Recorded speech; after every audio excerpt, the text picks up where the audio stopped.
बंधुगण आज मु आपणंकु एक रोमांचक और आश्चर्यजनक कहानी कहिबाकु जाउछि। एही कहानी आपणंकु भयभीत करिबा सहित जणे भारतीय हेबारे गर्व अनुभव कराइबो। एहा हेउछि पाकिस्तानर एसपी मैडम रबिया खानमको कहानी। से जणे अधिकारी तांको देश तरफरु भारतकु एक विपदजनक मिशन पाई पठा जाइथिले। तांकर लक्ष्य छद्मवेशरे आम देशरु गुप्त तथ्य चोरी करिबा। से भाबिथिले जे भारतर माटीरे पाद रखी से सबु किछि हासिल करि पारिबे, किंतु तांकु जणा नथिला जे से जणे भारतीय सैनिकंकु मुहामुही हेबे। सेही सैनिकंकर देशभक्ति और बुद्धिमत्ता आगरे तांकर समस्त चक्रांत खेळना परि भांगीजिबो बोली से कल्पना करि नथिले। सेही सैनिक तांकु केवल धरिबारे सीमित नथिले, मास मास धरी तांकु जीवनरे केबे भूलिबाकु न पारुथिबा एक शिक्षा देइथिले।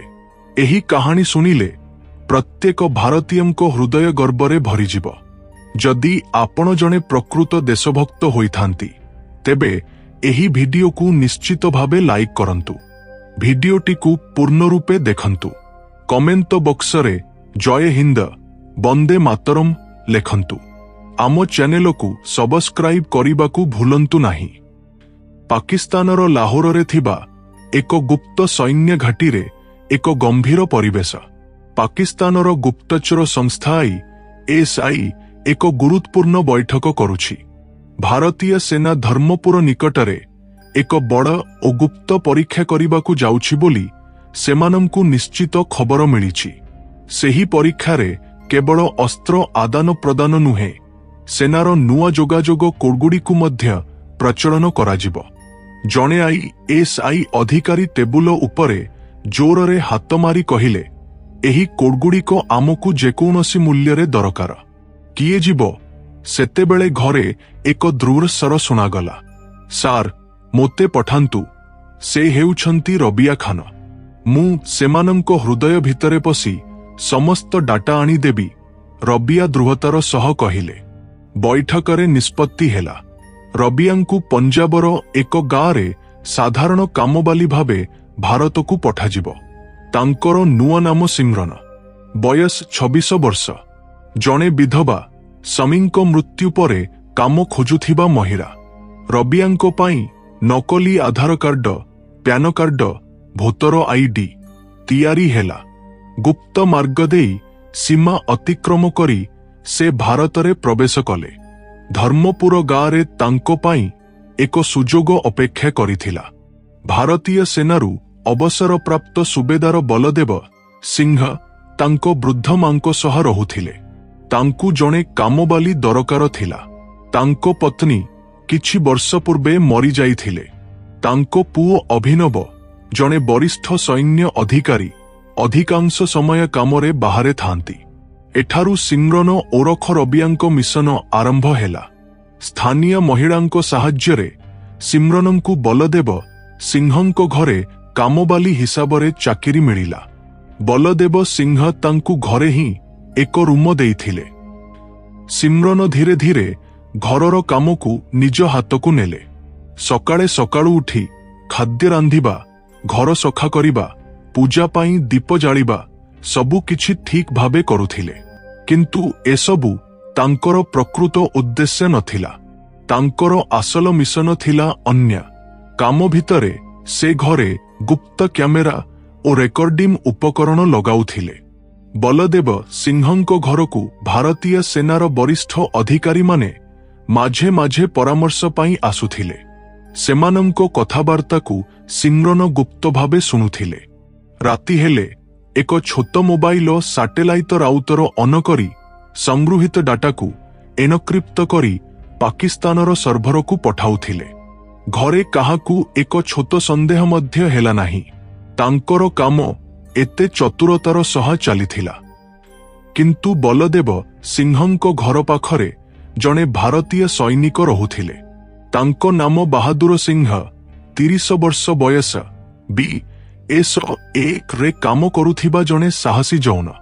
से माझे माझे बलदेव सिंहंको घरकु आसी जाउथिले। गोटे दिन सिमरनंकु प्रथमे देखिबारु तांकु किछि आश्चर्य लागिला। एते सुंदर झियो एठारे कामबाली हिसाबरे केमिति से मनरे भाबिले। तांको मनरे संदेह आरंभ हेला। धीरे धीरे उभयंको मध्यरे कथाबार्ता आरंभ हेला। सिमरन जी तुमे पढ़िथिबा परी लागुछ, केबे कॉलेज जाइछ कि? बाहादुर पचारिले। किछि पढ़िछि, किंतु एबे जीवन ही मो पाई सबुठारु बड़ विद्यालय। सिमरन हसी उत्तर देले। धीरे धीरे उभयंको मध्यरे कथाबार्ता बढ़िला। बाहादुरंकु सिमरन पसंद हेले।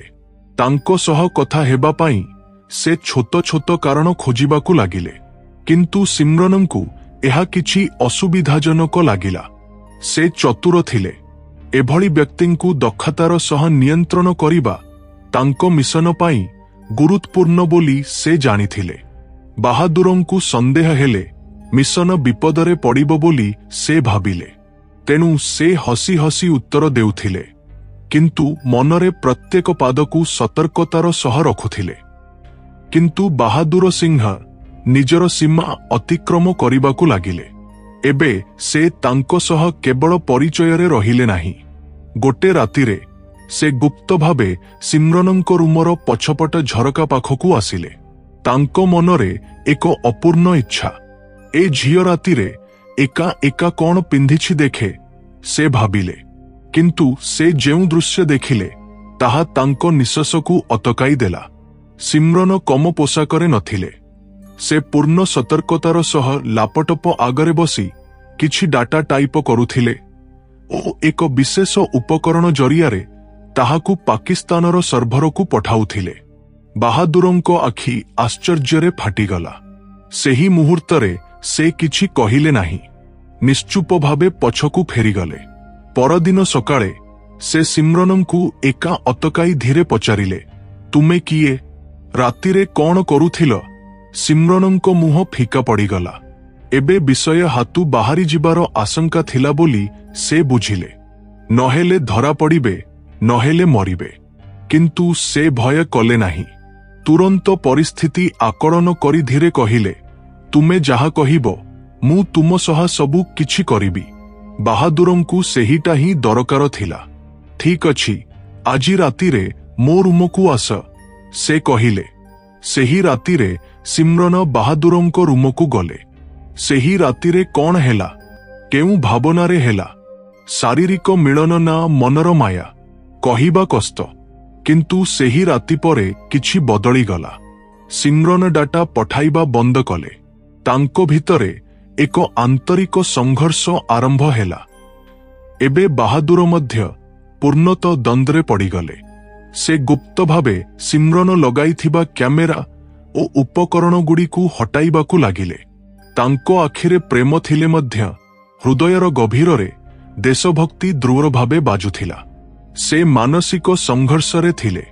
गोटे पटे सिमरनंकर मोहमय हस जहा तांको हृदय भितरे पशि जाइथिला, अन्य पटे देश जहार सुरक्षा पाई से निज रक्तरे शपथ नेइथिले। सिमरन मध्य एबे चुप रही पारु नथिले। से बाहादुरंको सह खोलाखोली कथा हेबाकु लागिले। बाल्यकालर कहानी, तांको जीवनर नकली असुविधा, तांकर पूर्ण विश्वास हासिल करिबा पाई। गोटे संध्यारे उभये घरर छात उपरे बसिथिले। सिमरन निश्चुप भावे आकाश आड़कु चाही, एही तारागुड़िकु देख बाहादुर, एगुड़िकु छुईबाकु मु अनेक थर चाहिछि, किंतु मो जीवनरे अंधकार बिना आउ किछि नाही कहिले। बाहादुर किछि कहिले नाही, किंतु तांको आखि ओदा हेला। एही समयरे ISI कु दिन दिन धरी भारतरु कौनसी डाटा मिलिला नाही। पाकिस्तानर सैन्य घाटीगुड़िकरे आतंक खेलीगला। रबिया कौन करुछि? धरा पड़िला कि? अधिकारी माने प्रश्न करिबाकु लागिले। ISI एक विशेष योजना तैयारी कला, ऑपरेशन गुलिस्तान 24। एही मिशनर लक्ष्य भारतरे एबे लुचि रहिथिबा अधिकारींक निष्क्रियताकु विचार न करी बलपूर्वक विशृंखला सृष्टि करिबा। रबियाकु भूली जा, एबे रक्तपातर समय, जणे अधिकारी जोरे कहिले। 4 जन प्रशिक्षित ଆତଙ୍କବାଦୀଙ୍କୁ ପଞ୍ଜାବ ସୀମା ଦେଇ ଭାରତରେ ପଶିବାକୁ ଆଦେଶ ଦିଆଗଲା। ସେମାନଙ୍କର ଲକ୍ଷ୍ୟ ଭାରତୀୟ ସେନାର ଅବସରପ୍ରାପ୍ତ ଅଧିକାରୀମାନଙ୍କର ଗୁପ୍ତ ବୈଠକ ଉପରେ ଆକ୍ରମଣ କରିବା। ଏହି ସମୟରେ ବାହାଦୁର ସିଂହଙ୍କୁ ତାଙ୍କ ପୁରୁଣା ସୈନ୍ୟ ସମ୍ପର୍କରୁ ଖବର ମିଳିଲା ସୀମାରେ ଗତିବିଧି ବଢ଼ିଛି। ସେ ସତର୍କ ହେଲେ। ତୁରନ୍ତ ସିମ୍ରନଙ୍କ ପାଖକୁ ଯାଇ ତାଙ୍କୁ ତୀକ୍ଷ୍ଣ ଦୃଷ୍ଟିରେ ଚାହିଁ ପଚାରିଲେ, ତୁମେ ମୋ ଠାରୁ କିଛି ଲୁଚାଉଛ କି? ପାକିସ୍ତାନ ଏବେ କ'ଣ କରିବାକୁ ଯାଉଛି? ସିମ୍ରନ ନିଶ୍ଚୁପ ରହିଲେ। ତାଙ୍କ ଆଖିରେ ଭୟ ଦେଖାଗଲା। ସେତେବେଳେ ବାହାଦୁର ତାଙ୍କ ରୁମ ତଦନ୍ତ କରି ଏକ ଗୁପ୍ତ କ୍ୟାମେରା ଉପକରଣ ଦେଖିଲେ, ଯାହା ଏବେ ମଧ୍ୟ ସକ୍ରିୟ ଥିଲା। ସେ ତୁରନ୍ତ ସମସ୍ତ ରେକର୍ଡିଂ ସଂଗ୍ରହ କରି ନିଜ ବରିଷ୍ଠ ଅଧିକାରୀଙ୍କୁ ଦେଇଦେଲେ। ସେହି ରାତିରେ ବାହାଦୁର ଓ ସିମ୍ରନଙ୍କ ମଧ୍ୟରେ ତୀବ୍ର ବାଦବିବାଦ ହେଲା। ସତ କହ, ତୁମେ ଏବେ ମଧ୍ୟ ପାକିସ୍ତାନ ସହ ଅଛ କି? ଆକ୍ରମଣ ହେବାକୁ ଯାଉଛି ବୋଲି କାହିଁକି କହିଲ ନାହିଁ? ବାହାଦୁର ଜୋରେ ପଚାରିଲେ।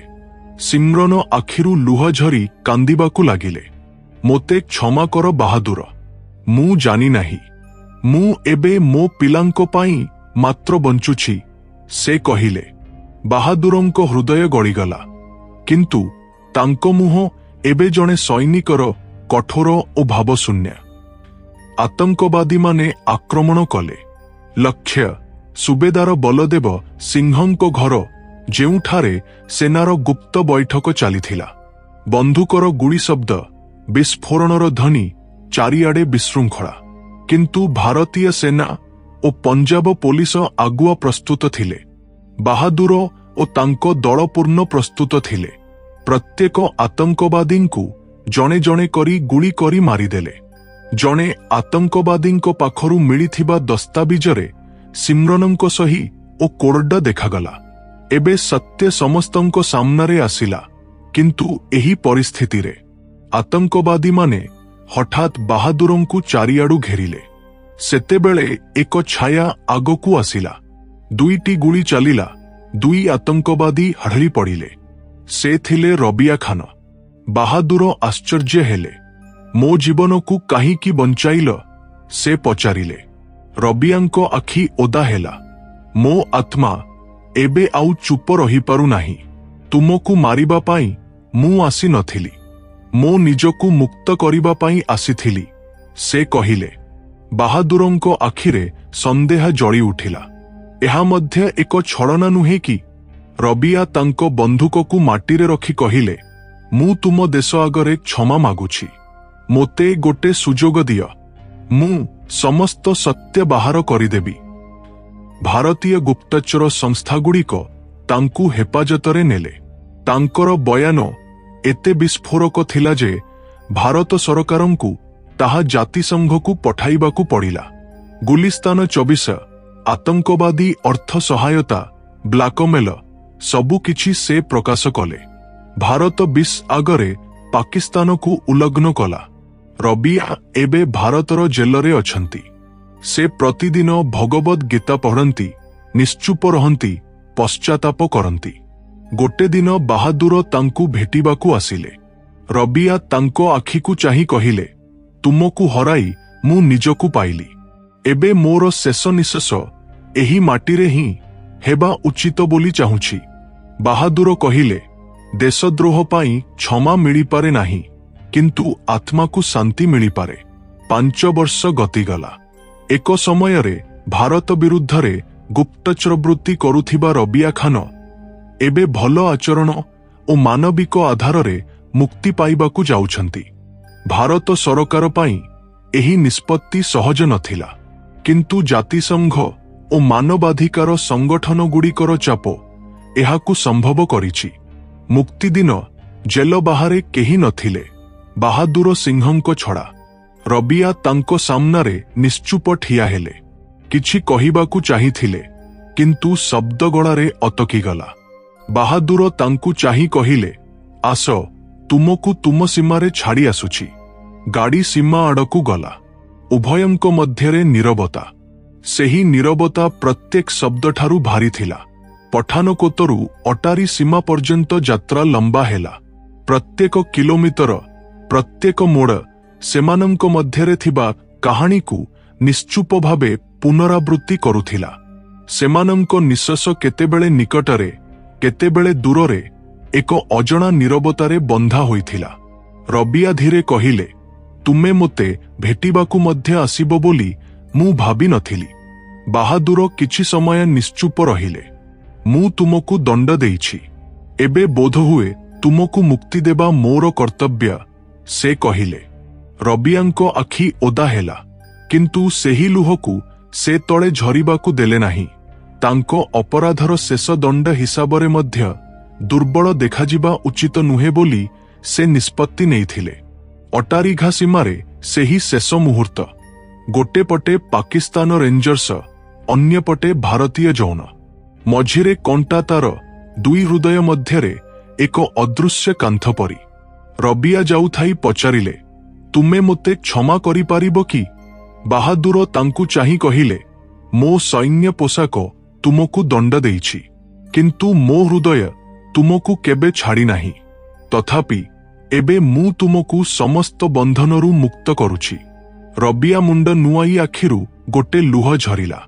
से सीमा अतिक्रम करी चालीगले। तांकू एबे नाम दरकार नाही, परिचय दरकार नाही, केवल स्थिरता। 6 मास परे बाहादुर सिंहंकू एक चिठी आसिला रबियाଙ୍କ ठारू। प्रिय बाहादुर, तुम देश मोते दंड देइछि, किंतु तुमे मोते आत्मा देइछ। एबे मु पेशारे एक विद्यालय चलाउछि। सेठारे झियो माने पढ़ंती, घृणारू दूरेई रहंती। बोधहुए एहा ही मोर पश्चाताप। तुमकू डाकी पारिली नाही, किंतु एबे मु काहार दासी नुहे। बाहादुर सेही चिठी को जत्नरे निज पुस्तकर शेष पृष्ठारे रखिले। बंधुगण, एही कहानी कहिबार उद्देश्य काहाकू आघात देबा किंबा काहार हृदय को कष्ट देबा नुहे। एही कहानी आपणंकू सतर्क करिबा ओ सचेतन करिबा पाई। आपण एही भिडियो को केउठु देखुछंती? भुवनेश्वर, कटक, पुरी, राउरकेला, संबलपुर, ब्रह्मपुर, बालेश्वर किंबा विश्वर अन्य कौनसी कोणरू दयाकरी आपणंक नाम ओ आपणंक सहर को कमेंट बॉक्स रे निश्चित भावे लेखंतु। एहा सहित एभली आहुरी रोचक ओ तथ्यपूर्ण भिडियो देखिबा पाई आम चैनल को एबे ही सब्सक्राइब करंतु ओ पाखरे थिबा घंटा चिन्ह को मध्य एक्टिवेट करंतु। ताहा हेले आम भिडियो गुडी को आपण प्रथमे देखि पारिबे।